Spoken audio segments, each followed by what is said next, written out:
আসসালামু আলাইকুম, আশা করি আপনারা সবাই ভালো আছেন। আজ আমি আপনাদের সাদা স্রাবের অনেক কার্যকরী একটা ওষুধ গাইনামিক্স নিয়ে কথা বলবো। অবশ্যই আপনারা আমার ভিডিওটি দেখবেন এবং ভালো লাগলে অবশ্যই লাইক কমেন্ট সাবস্ক্রাইব করতে ভুলবেন না। গাইনামিক্স সব জেলাটিন ক্যাপসুল, এটি ড্রাগ ইন্টারন্যাশনাল কোম্পানি প্রস্তুত করে থাকে। এটি 4টা ওষুধের সংমিশ্রণে তৈরি এক একটা ক্যাপসুল। এটার নির্দেশনা ভ্যাজাইনাল বা মেয়েদের যোনিতে বহুবিধ বা মিশ্রিত সংক্রমণে, যেমন ভ্যাজাইনাল লিকুরিয়া, ভ্যাজাইনাল টাইকোমোনিয়াসিস রোগের চিকিৎসায় গাইনামিক্স নির্দেশিত। এটি ব্যবহারের নিয়ম: ভ্যাজাইনাল বা যোনিপথে একটি ক্যাপসুল প্রতিদিন রাতে একবার করে 6 দিনে 6টা ব্যবহার করতে হয়। ডাক্তারগণ এই রোগের জন্য প্রেসক্রিপশন করে থাকেন এবং এটার ডোজ 6টায় 6 রাতে 6টা ব্যবহার করতে হয় যোনিপথে। এটা কিভাবে ব্যবহার করবেন? রাতে শোবার আগে হাত ভালো করে সাবান দিয়ে পরিষ্কার করে শুকিয়ে নিন। তারপর শুকনো হাত দিয়ে প্যাকেট থেকে একটি ক্যাপসুল বের করুন এবং চিত হয়ে শুয়ে হাতের মধ্য আঙ্গুল দিয়ে একটি ক্যাপসুল যোনিপথের গভীরে প্রবেশ করান। তারপরে কিছুক্ষণ শুয়ে থাকুন, ক্যাপসুল গলে ফেটে যাবে।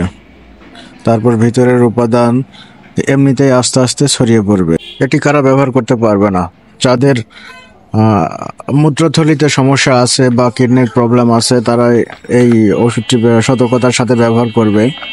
আর অবশ্যই হ্যাঁ, এই ওষুধটি মুখে খাওয়ার জন্য নয়, এটা শুধুমাত্র ভ্যাজাইনাল বা যোনিপথে ব্যবহারের জন্য। এবং ডাক্তারগণ যে নির্দেশনা দিবে মাত্রা, তার অধিক মাত্রার ডোজ ব্যবহার করা উচিত নয়। পার্শ্ব প্রতিক্রিয়া: এই ওষুধের কোনো প্রকার পার্শ্ব প্রতিক্রিয়া এখনো পর্যন্ত ডাক্তারগণ বা গবেষণায় উঠে আসে নাই। আসলে মেয়েদের সাদা স্রাবটা কি, চলুন সেটা সম্পর্কে কিছু কথা বলি, অবশ্যই আপনাদের উপকারে আসবে। সাদা স্রাব হচ্ছে যোনিপথ দিয়ে অতিরিক্ত বা অস্বাভাবিক সাদা পদার্থ নির্গত হওয়া। সাধারণত হালকা সাদা স্রাব স্বাভাবিক এবং স্বাস্থ্যকর, কিন্তু যখন এটি বেশি হয়, দুর্গন্ধ থাকে এবং যোনিপথে চুলকানি ও জ্বালাপোড়া হয়, তখন সেটা রোগের লক্ষণ। নানা কারণে সাদা স্রাব হতে পারে, যেমন ধরেন যোনিপথে ব্যাকটেরিয়া বা ছত্রাক সংক্রমণ হলে, হরমোনের সমস্যা, প্রজনন হরমোনের ভারসাম্যহীনতার কারণে হতে পারে, পরিষ্কার পরিচ্ছন্নতার অভাব, যোনিপথ সঠিকভাবে পরিষ্কার না রাখা, যৌন সংক্রমণ জনিত রোগ, অনিরাপদ যৌনজীবন থেকেও হতে পারে। এই রোগ হলে সাধারণ যে লক্ষণগুলো দেখা দেয়: অতিরিক্ত সাদা বা হলদেটে সাদা স্রাব হবে, দুর্গন্ধযুক্ত সাদা স্রাব, চুলকানি বা জ্বালাপোড়া হবে, তলপেটে ব্যথা করবে। এর থেকে মুক্তি পাওয়ার উপায় কি, চলুন জেনে নেই। পরিষ্কার পরিচ্ছন্নতা: প্রতিদিন যোনি পরিষ্কার রাখতে হবে, সাবান ব্যবহার না করে কুসুম গরম পানি দিয়ে ধোয়া, সুস্থ জীবনযাপন, পুষ্টিকর খাবার খাওয়া, বেশি করে শাকসবজি ফলমূল খাওয়া। চিকিৎসা: সাদা স্রাব যদি স্বাভাবিক না হয় তবে দেরি না করে ডাক্তারের পরামর্শ অবশ্যই নিতে হবে এবং চিকিৎসকের পরামর্শ মতো অ্যান্টিফাঙ্গাল বা অ্যান্টিবায়োটিক ব্যবহার করতে হবে। অসুরক্ষিত যৌনজীবন এড়িয়ে চলতে হবে মেয়েরা সাধারণত এই ব্যাপারটা বলতে ভয় পায়, সংকোচ বোধ করে এবং লজ্জাবোধ করে।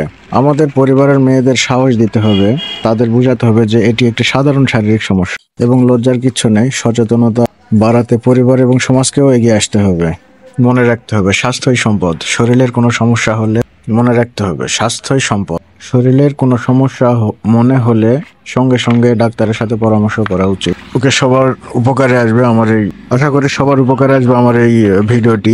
অবশ্যই আপনারা যারা সাবস্ক্রাইব করেননি, সাবস্ক্রাইব করে নেবেন এবং নতুন নতুন আরো ভিডিও আপনাদের উপহার দিব, যেটাতে আপনারা আপনাদের শারীরিক মানসিক রোগ বিষয়ে উপকৃত হবেন। সবাই ভালো থাকবেন, আল্লাহ হাফেজ। দেখা হবে পরবর্তী কোনো পরামর্শমূলক ভিডিওতে।